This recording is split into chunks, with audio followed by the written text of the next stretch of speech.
Hi, this is Kenny with 180 Contractors. We're out here in Farmington on a full roof replacement and fascia job, redoing a brand new roof that was just installed about 6 months ago to do it right this time.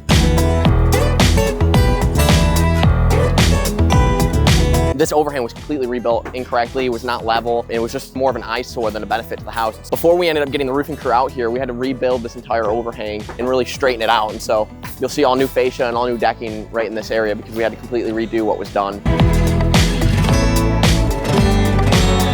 One of the rows of ice and water wasn't installed as it was supposed to be. That contractor ended up having to come back a couple weeks after they did the roof and tear up some of the shingles on that second row about 4 feet up and splice in a new row of ice and water and re-shingle it all back in. Somehow it wasn't communicated that it needed to have 2 rows of ice and water like it should.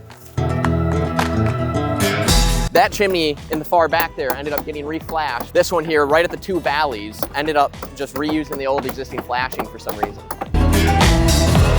For a good roof to last a solid 20, 30 years is you really need to make sure we're on a really solid decking. A lot of this decking all over the place is really questionable and never ended up getting swapped out. And if that gets left over time, you're just gonna end up having weak spots all throughout the roof all over.